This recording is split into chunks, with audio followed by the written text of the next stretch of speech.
Alright, just adjusting the seat.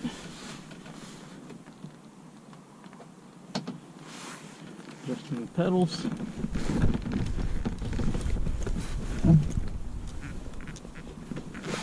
The seat back needs to come up more vertical.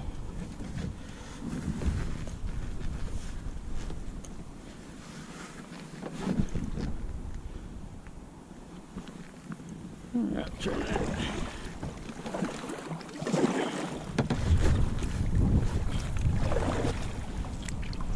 I feel like that's going to get in the way a little bit. There we go. Let's put that behind the seat.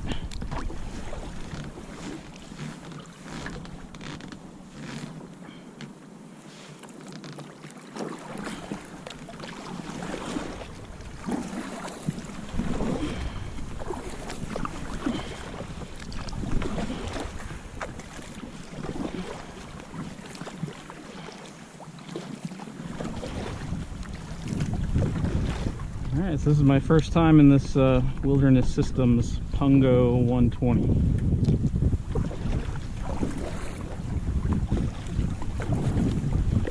Picked it up for a really good deal. Picked it up off a marketplace for $100. The guy I got it from said he was moving, trying to get rid of it, but also the rear handle back there was cracked, so I think that's why it was so cheap. Looked like he must have lifted it when it was real heavy or tried hanging it from the handle or something like that, because it just looked like it pulled through both nuts around the handle. But I had a buddy locally here do a really good job plastic welding everything, so I'm not worried at all about it now. And everything else, it was dirty when I got it, but a few hours of cleaning it up, getting all the dirt and mud out of all the nooks and crannies, cleaned up really nice. There were a couple things with the seat. Was one of the straps had come out, had just pulled was missing a screw holding one of the straps in, and the bungees for the seat back to go up and down was wore out or broken, so I replaced that. And just kind of cleaned it up real good, gave a once over on all the straps, and works good now. Still probably have to play around a little bit and find the right adjustment for me.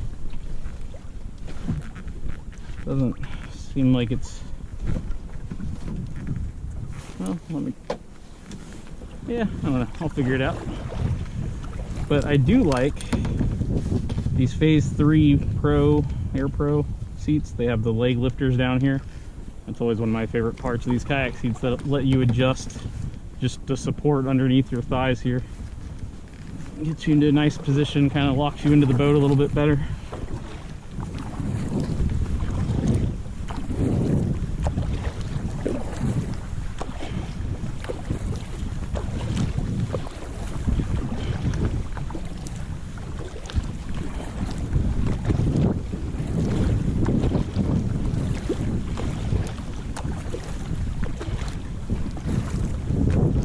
So I'll kind of get up to a cruising speed here. It's kind of a nice normal. So I was headed out for a few hours. Let's see what I'm at. 4.1. And you know what? I don't even know. Is that knots or miles per hour? That's weird that it doesn't say. So this is north, kind of northwest. I'm heading here, and the winds were about 10 miles an hour out of the northeast, so probably kind of somewhere out of here. That's why where I launched was at this point, and so you can see right back there the point. This side is kind of protected from the wind. Once you go around that point and hang a left, then you'd be into the wind a little bit more. I might go check that out a little bit later just to see how it does, but for now, just getting my initial feel for this kayak.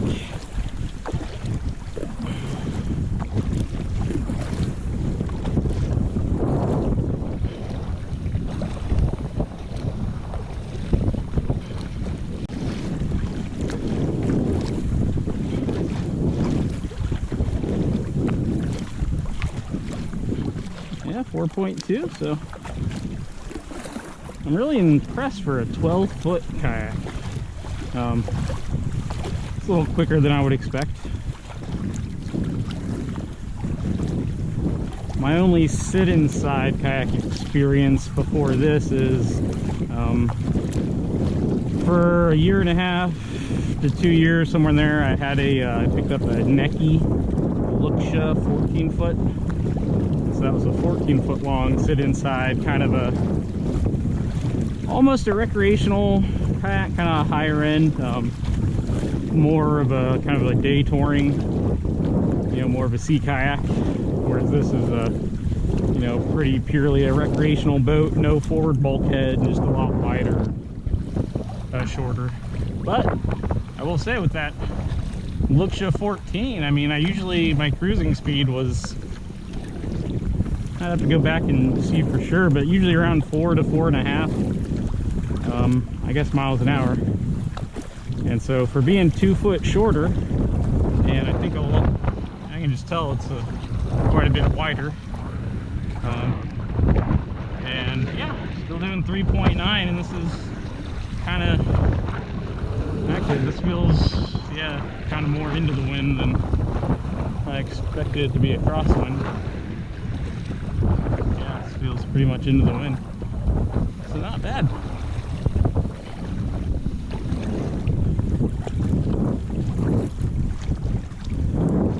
I think I really would have preferred, they used to make a Pungo 140, which is the 14-foot model, and I've always just liked longer boats. Storing isn't really an issue for me, and honestly I have kind of a tall Jeep, tall SUV to load on the rooftop, and the longer kayaks actually make it a little bit easier. Just the way I always rest the back on the ground and just lift the nose up and then slide it forward onto the roof rack that way. And so the longer kayaks actually give you a little more leverage, and so it's not as steep of an angle when you lean it up against the back crossbar. But they did quit making that Pungo 140 sometime in the last few years. Just some ducks over there. Part of that trend where all these kayak manufacturers have, you know, started cutting out their longer, skinnier kayaks and favoring the kind of shorter and wider models. And another nice thing about the Pungo 140 is it has a front hatch, whereas this, I mean, this is all open, but there's no front hatch. You just have that kind of big oval Orbix hatch in the rear. What do we got? Is that a bald eagle or an osprey over there? I didn't bring my binoculars, but almost looks like a bald eagle. See if we can go take a look. That's a bald eagle. Wow. I don't know if he shows up right here. Beautiful.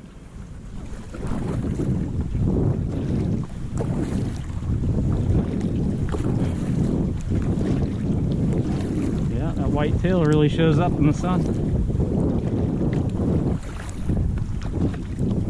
Typically I see osprey along here. I mean, pretty much every day you'll see multiple ospreys. They like to hang out on the top of these dead trees close to the shore, especially. And a lot of times you'll see them come out and flying back with fish that they caught. The bald eagles I've starting to see a lot more the last few years, but still not all that often. And pretty much never see them flying with the fish like the ospreys. Actually, I'm not sure if I've ever seen one flying with a fish.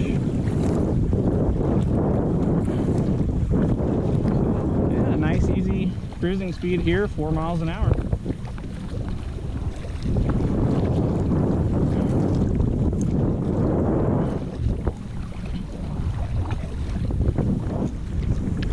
And I know so far I'm kind of into the wind, so not a real test, but it does seem to be tracking nicely. But naturally, kayaks are going to want to, you know, if you're headed towards the wind at all, they're going to want to track, you know, kind of straight in. So that's why it's hard to get an idea now. But if I turn kind of crosswind or quartering, that'll give me a better idea. But you can't tell just from looking at this kayak that on the bottom it's got a little bit of a V hull shape, but it's got a real long keel part, just a, you know, a straight keel that kind of extends out the back instead of having a lot of like rocker and just going flaring up at the back. It actually kind of, the part of the stern in the water kind of extends, just has a nice vertical keel there, which I imagine is what helps it track like this. One of the main reasons I don't like the shorter boats, I guess, well, mainly for speed, but my experience, you know, a lot of the rental kayaks and stuff, they give you the short little ocean kayaks or whatever, and I just hate that feeling when you're paddling and your nose is waggling the entire time. So every stroke, you know, you feel like you're kind of wasting energy. You're just zigzagging through the water instead of cutting straight. And this has, you know, a little bit of that, but, you know, kind of every kayak has that to some degree. But yeah, I don't notice it if I'm not thinking about it. Yeah, still tracking straight ahead.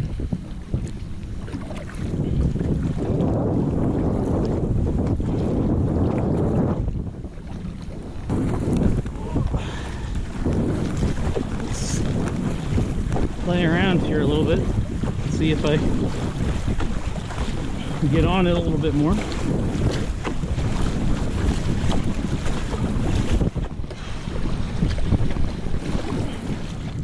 .9. I mean, that's pretty much a sprint.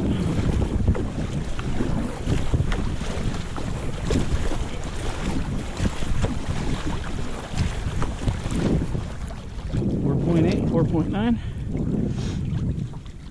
Let's see how she glides. Still tracking pretty straight. Now she's starting to veer just a little bit. Still 3 miles an hour. 2.5. So pretty good for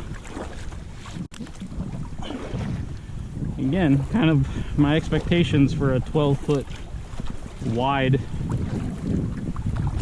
wider style kayak, recreational kayak, you know, weren't that high, but I'm impressed.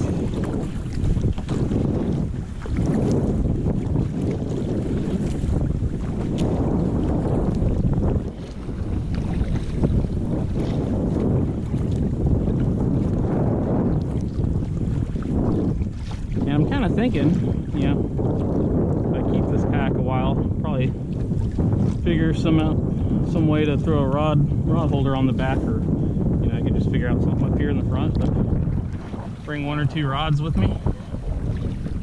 And this little area right here by these docks, and kind of right in between the opening to this small lake here, get pretty good with redfish and trout.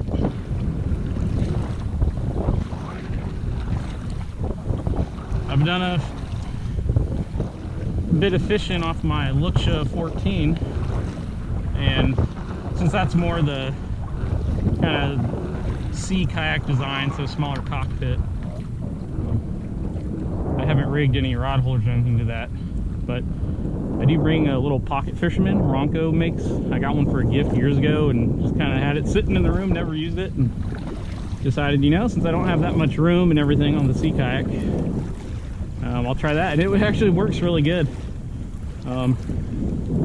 It's not great. I think the salt water kind of gets to it after a while, even though I try to, you know, stay on top of cleaning it. It's, when I cast it, it's got the, you know, push button style cast, and a lot of times I'll have to make 2 or 3 casts before I actually get a good one, but I've just been living with it, and I think part of it is because it has such a light monofilament line, probably lighter than the line I'm using on all my other rods. I ended up doing pretty good with that whole thing and catching a lot of trout. So anyway, it's a fun thing to do for these sit inside kayaks. If you don't want to rig it up, just bring one of those little pocket fishermen with you and see if you get anything. Now here's an osprey over here. I'm getting a lot of, well actually, yeah, I'm getting drips all down my legs here. So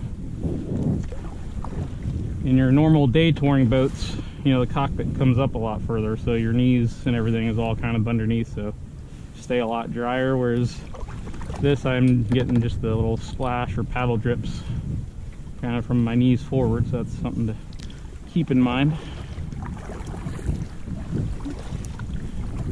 But it seems like a lot of it is these little holes right here in this dashboard piece, and it seems like the water's collecting in there and dripping right onto my legs, which are underneath those holes.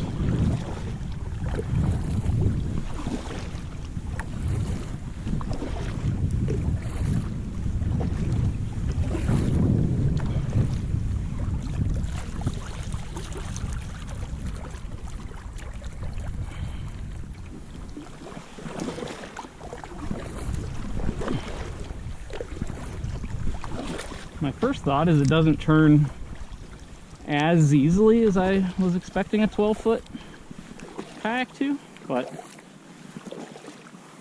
I'll play around with it a little bit more. I mean, I think you do have enough, you know, you have a little bit of control sitting in here, where you can kind of lean the kayak a little bit, so you can play around with that. See if kind of leaning it closer to an edge, if that makes it any easier to turn, which I guess it should. Let's see, can I? Nah, I'm not even gonna mess with it. I'm guessing this is stable enough. I could probably get myself up to get off on the dock there, but it is pretty cold, like I just said, being the middle of December, and I really don't want to go swimming. Plus it is super like soft mud right here, which would not be fun if you went in there. So anyway, I'll save that for another day. I'll wait till I get a little more used to this boat. So let's see, sunset is at 4:45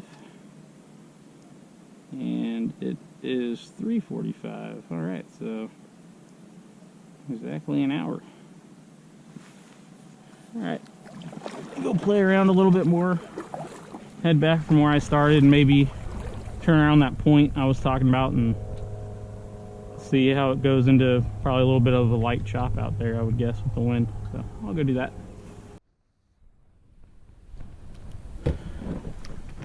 All right, GoPro battery died on me on the way back here. Stopped by the Jeep, grabbed a new battery. So it looks like the wind's dying down a little bit.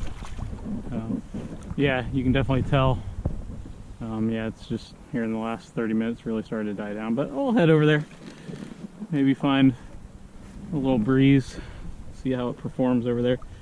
So on the way back, I was kind of trying to track my speed, looking at my watch, and pretty close to 4.5 mile-an-hour cruise speed. So I'm pretty happy with that. That's pretty good. I think I was doing about 4 most of the way down there, and I'll call it maybe 4.4, 4.5 miles an hour most of the way back. So I want to call my kind of normal cruising speed on this 4.2, 4.3 maybe, sounds about right. So that's not very far off my 14-foot sit inside, which I would have expected there to be quite a bit more difference. Still getting a little used to sitting in here. Should be a lot easier because it's such a bigger cockpit opening, but it's a little more awkward for me right now just because I'm used to kind of straddling my other kayak and then sitting inside just because it's so narrow. But the width makes it a little more awkward on here, but not bad.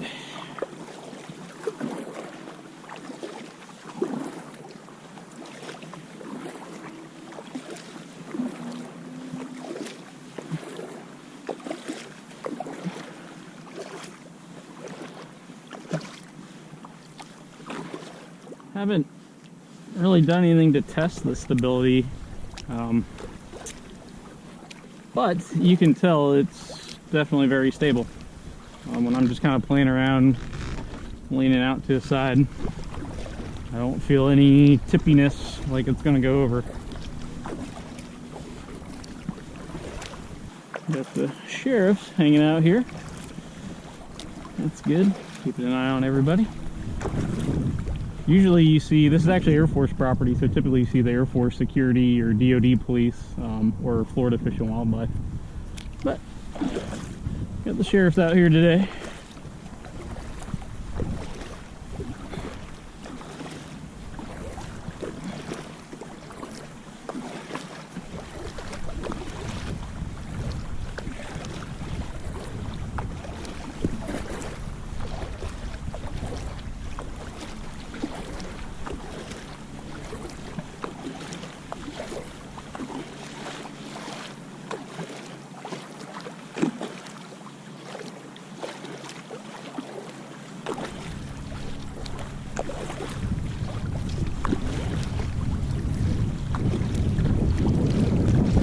Having this water bottle here is not too much in the way. When I really kind of get on it and kind of paddling hard, I feel like it's a bit in the way, or I start knocking it a little bit. But for any kind of normal recreational type paddling, I think it'd be fine to have a water bottle in there.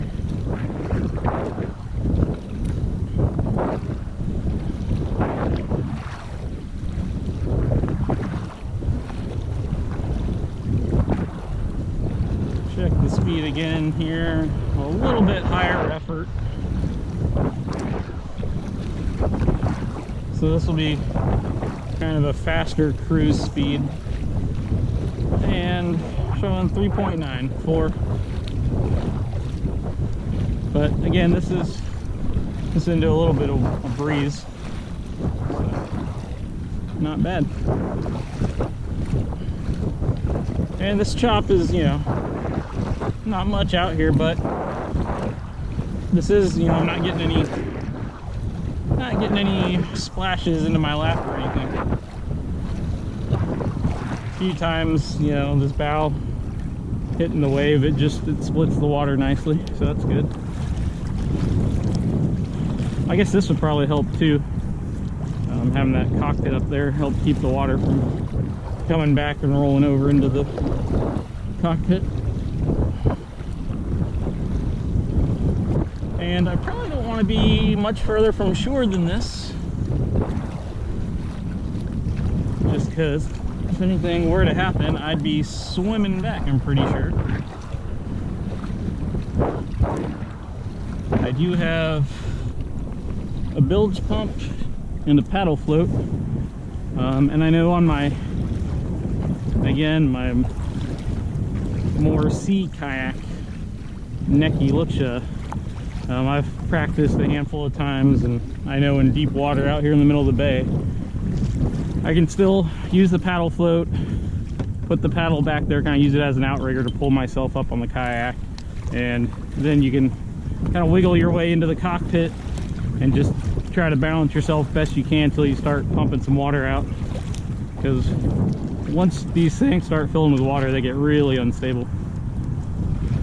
But in this Pungo, being that I just have a bulkhead in the back and no bulkhead in the front, and I haven't even tested that rear bulkhead to see if it's totally watertight. Looks like maybe it's not. Yeah, it's an older boat. I don't know if this one, maybe somewhere between 5 and 10 years old, I'm guessing. I looked at the date, I forgot what it was. So I might reseal that bulkhead, just put a little silicone bead around the edges. But not real important, you know. I definitely don't plan to be in a position where I'm having to re-enter this in deep water. I'm not going to take this kayak if I'm in those kind of situations.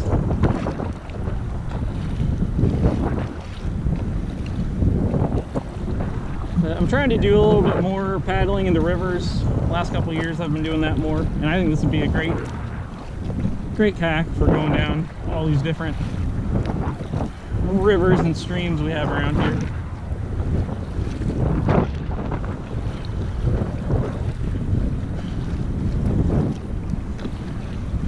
So I have to do the next test. Just go up one of these little rivers a little bit. Curious to see how the maneuverability is, because I'm happy out here that it tracks pretty straight. I'd much rather have the better tracking and less maneuverability. So let's see, probably get hit a little more wind once we get on the other side of the bridge. That's what typically happens when we get on the wind side.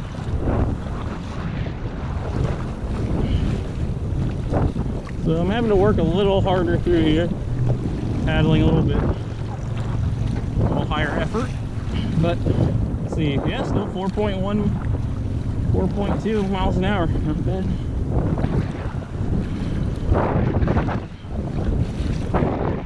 And I'll start cutting in. That's going to be a cold swim. I'd be freezing by the time I got back.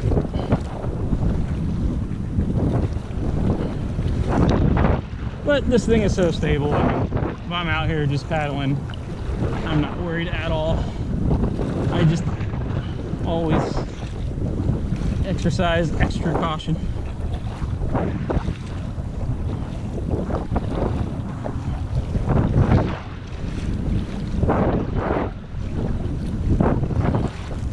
So right over here to the left of that kind of pink house, there's a little inlet into another small lake. So let's see, I'll check the sunset time, 4:45.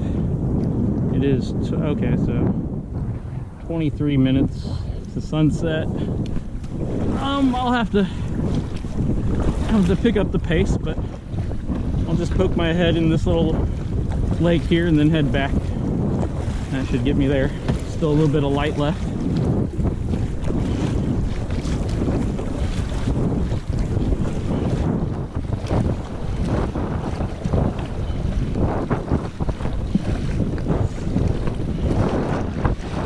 And this is a fast pace here, 4.4.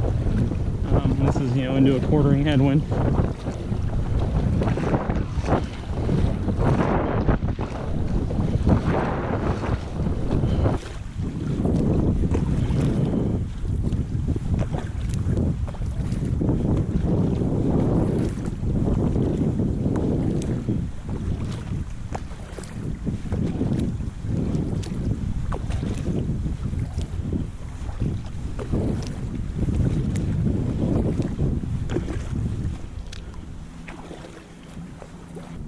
One of the Navy trainer helicopters, I think there.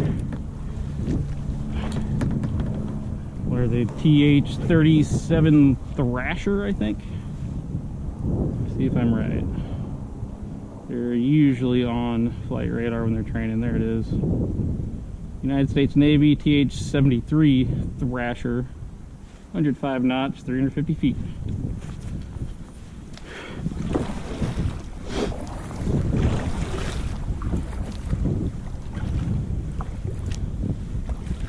That's funny, when I'm kayaking, I used to look at the birds a lot, and now it's so convenient having these flight trackers picking up the ADS-B. It's like I can look at the other birds. So look at all their planes flying over, try to guess their altitude and speed, and then check on there and see how close I am. Kind of fun.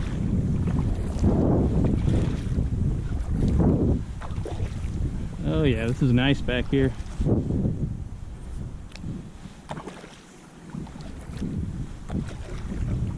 Yeah, to me, I think this is the kind of place where this kayak would be perfect. It's just kind of more protected. Small little lake in here off the bay.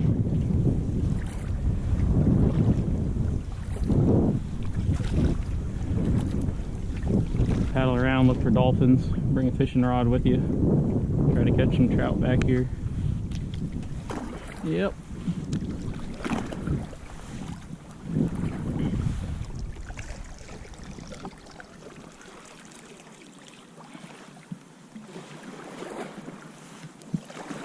Well, just don't have much time. I gotta head back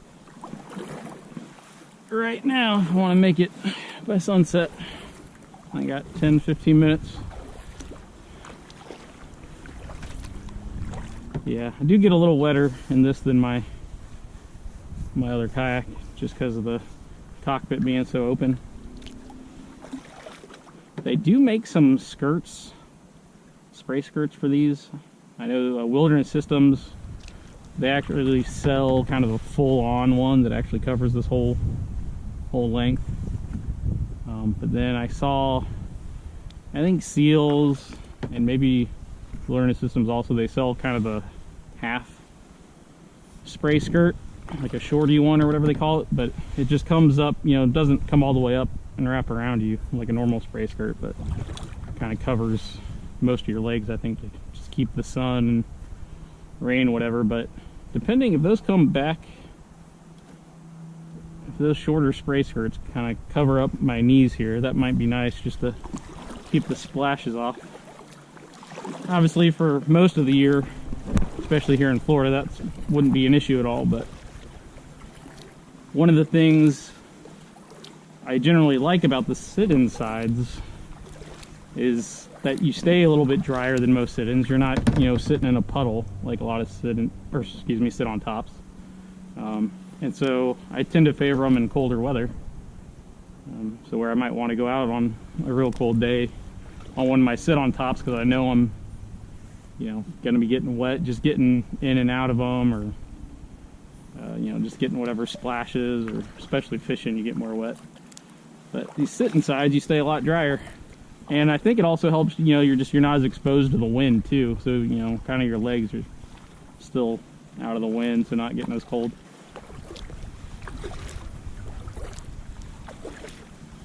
Have not seen any dolphins today, but we're not done yet.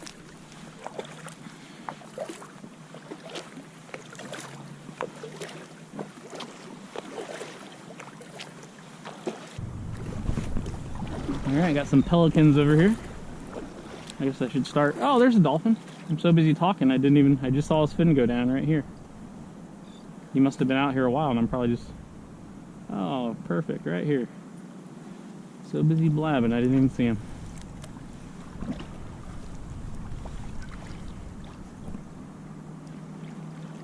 Hey, buddy.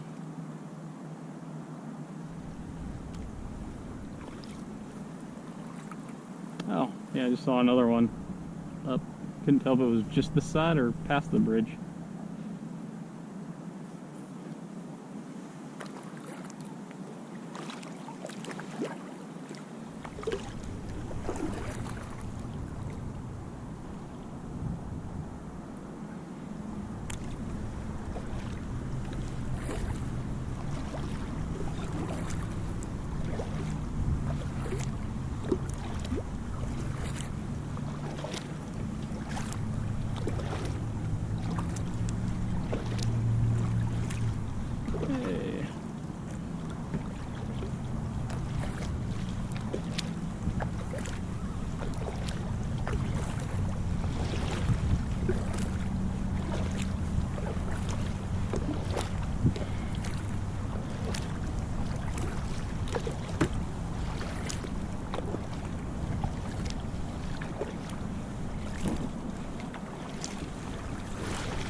And I've noticed that's really when I get the drips on my legs, is if I'm doing whatever one of these kind of rudder strokes, reaching back here, as this blade comes across, I get all the drip. And also every time I go to look at my watch, I'm holding my paddle, and that puts all the drips right there. Oh, right next to me.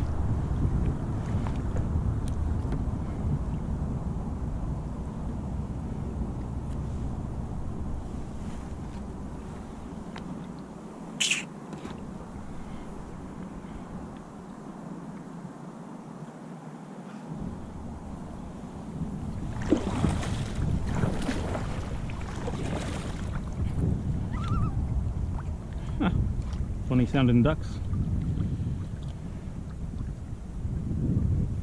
As a fun side note, these Camelback bottles with those spouts, that noise that makes, it's it's very similar. A lot of times when I'm out kayaking, before I ever see the dolphins, I'll hear them. So you'll hear them, you know, breathing out the blowhole, whatever, as they come out of the water. But it just so happens that little sound is very similar to to that water bottle.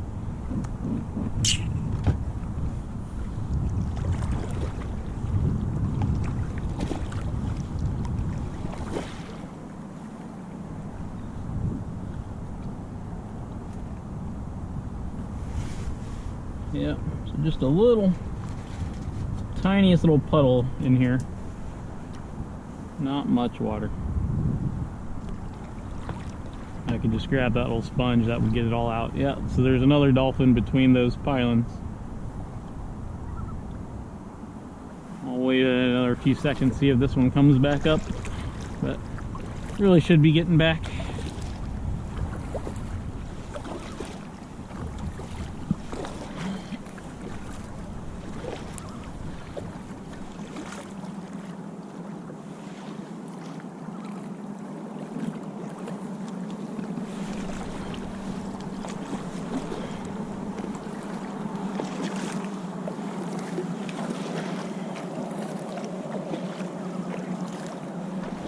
All right.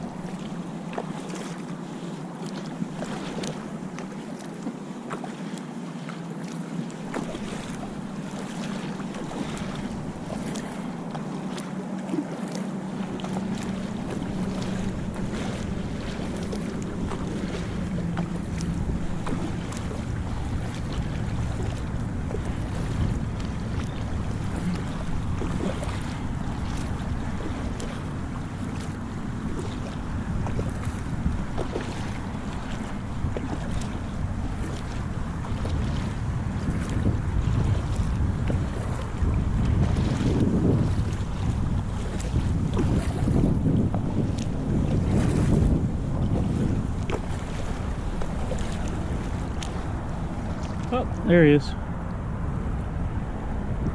That's funny, he's just cruising in between the pilings.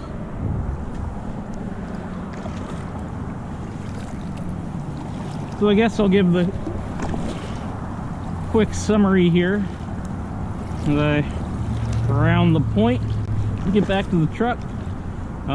Yeah, Wilderness Systems Pungo 120, first time trying a, you know, purely recreational sit inside like this. Got a super deal on this used one for $100 off Marketplace, and super thankful I found a nice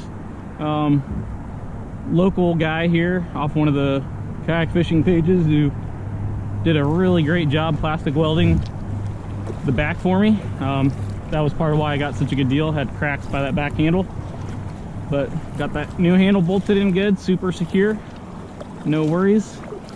And yeah, this paddle is a little quicker than I expected for a 12-foot kayak, and tracks really well. Tracks better than I expected. The churning, like I said, not quite as maneuverable as I was expecting, but that's, you know, I prefer that trade-off for straight line versus maneuverability most of the time. Nice and lightweight, easy to carry. Comfortable seat. Wilderness Systems is pretty well known for these Phase 3 Air Pro, whatever they call these fancy seats with all the adjustments. These are pretty much the same seat as the like tarpon and all their sit on tops. They just install it on a little bit of a bucket so that it mounts in the sit inside here. And a lot of their other touring kayaks, I think, all have that same seat. I'm not a huge fan of Wilderness Systems in the sense that they don't even sell replacement seats. I'm pretty certain. The last few times I've looked, they sell some of the parts. A lot of the parts they don't even sell themselves. They just refer you to, I think it's topkayaker.com or whatever the website is. And it's like, oh, just go get your parts there. And that's a good company. I've ordered stuff from them, but you know, they're out of stock on a lot of stuff. And it seems like a lot of the stuff they're out of stock, it's because they, you know, there's no more. It's like there's no more supply. They're not making new ones, so you don't know if you're going to be able to get it. And being that Wilderness Systems themselves doesn't sell a lot of this stuff, it's kind of a weird, and again, I think they still use the same seat in their new kayaks. And it's like, how do you sell a brand new kayak and know that I might not be able to get parts for the seat? Because these kayaks, you know, there's not a whole lot to break, especially, you know, not having a rudder or anything like that in here. The seat is pretty much, you know, other than the handles wearing out and, you know, this padding wearing out, those are all easy things. But yeah, these seats over time, especially, you know, when they're out in the sun a lot and stuff, you can break parts, or, you know, the different pieces wear out. Like I had to replace a couple of the little, they have little springs in here for these cleats for the leg lifter line. Those were busted. And these seats are kind of hard to work on. You know, I'm not going to knock them too much for that though, because they are comfortable. But again, mostly just their inventory of spare parts seems to leave a lot to be desired. And I started, my first kayak was Wilderness Systems. We had a great kayak shop in Destin here that carried the brand, and they were super nice. I loved the Tarpon 160, got me into kayaking. And I actually did have an issue, but having that dealer right there, it was easy. You know, they'd do whatever needed to be done to make you happy. And then I've had, you know, a bunch of other, you know, mostly Hobies and stuff, ocean kayaks over the years. And when I went back into some Wilderness Systems, when I started getting like the ATACs and mostly the Radar, you know, I tried the Helix pedal drive, the Wilderness Systems pedal boats, that Radar 135. And I got like a 1-year-old boat. I did get it used. But it was a guy that was like actually on the wilderness fishing team, apparently. From some guy in Mississippi. But the first time I went out, the rudder snapped on me, and it was kind of a pain. And it didn't even when it was working right, it didn't have a real good rudder. But still, you know, I called Wilderness Systems, and they really weren't any help. They were hard to get a hold of, given this might have been closer to COVID time. But yeah, just hard to get a hold of, and weren't, you know, just their attitude was kind of like, yeah, you know, just buy the part, do it yourself, whatever. Not real helpful for such a new boat. And I get I'm not the original owner, you know, that's fine, so warranty doesn't apply to me at that point. But then, like, you know, a few trips later, the pedal drive started acting up. You know, it started skipping gears, or something was wrong with the gears. And it wasn't like that when I got it. And, you know, I didn't abuse it or anything. I definitely take care of my gear.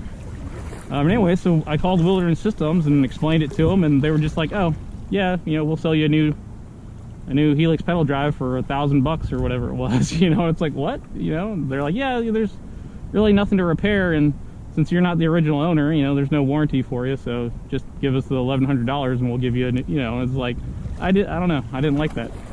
Totally different than Hobie, where, you know, they did a lot of warranty stuff for me. I don't want to say a lot, because, you know, their stuff doesn't break that often, but they always had a really great customer service when the handful of things I've had go wrong over my different Hobie models. So, and it seems like on the internet, everyone always complimented Wilderness Systems for having good customer service, but that was just not my experience at all. So with these different kayak brands and their warranties and customer service, I've kind of noticed, to me, the biggest thing is having a local dealer that's competent, that, you know, you like, you can trust, that, you know, they're going to help you out regardless of what kind of the corporate policy is. And unfortunately, there is no really local Wilderness Systems dealers anymore. You know, that kayak shop I really liked, they closed down, I don't know, 3, 4, 5 years ago. Like when you look at the dealers around you online, it pretty much just shows you all the West Marine locations, but you go in any of the West Marine stores, you know, they'll sell it to you, but that's about it. you know, they're not real knowledgeable on it. They're not going to help you with repairs or stuff like that. So anyway, sidetracked on my kind of my main criticism just of the company. But I do, you know, they make great paddling. I guess I try to separate, you know, they were new to the pedal kayak, so, you know, I try to give them a little bit of a pass on some of that. But, you know, they make great paddling boats. You know, and for the paddle kayaks, the quality's always been good. Just a little disappointing knowing if, you know, I bust the seat, I might have a hard time finding replacement parts for it. But anyway, I'll leave it at that. Alright, so getting to that time of the year where all these different ducks start showing up, especially when I go out and paddle that bridge. In the winter, you get all those cool geese or whatever. I don't really know my different waterfowl. Could have worked on that identification. But it's kind of fun. You know, we do get different seasons here in Florida. It's not just hot all year round, especially here in North Florida.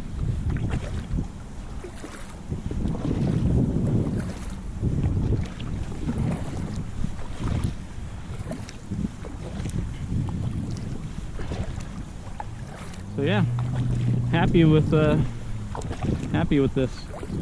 Probably would have preferred the 140, but just happened to get a really good deal on this. And the next test will have to be getting it out on some of these rivers, the little shallower waters and stuff, see how it does. All right, don't see any more dolphins, but I'm getting back to the truck. Where are we at? I feel like we're right at sunset. Oh yeah, 7-8 minutes past. So the good thing is it'll just take a couple minutes to carry this to the Jeep and get it strapped down, loaded up, and I'll be good to go. And don't have to worry about all the rinsing down, freshwater wash down, you know, of the seat, the pedal drive, all my fishing gear. It's nice, you know, just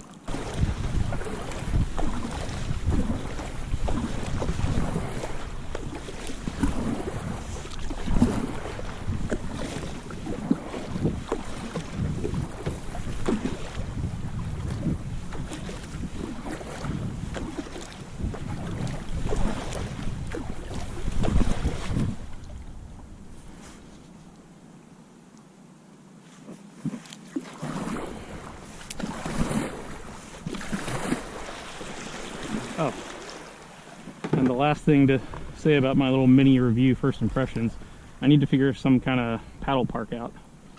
I always don't really have any good place to store the paddle when I'm setting it down on this. If I had some bungee at the nose, maybe that would help. But anyway, I'll have to figure something out. And just show you real quick how this loads up on some crossbars on a roof rack.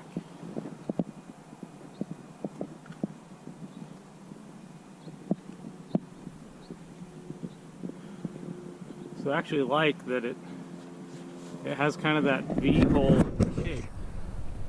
But if you can tell, since I just have the flat crossbars, it actually can just rest on the flat part of the kind of the V. So I'm not worried about, you know, you don't want to store it right on the crease there on the V. That's how you'll get flat spots in it. So it's kind of cool how it sits up there like that. I can just flop it over to either side, and when I strap it down, it just holds it right on that side like that. So I don't got to worry about getting those flat spots.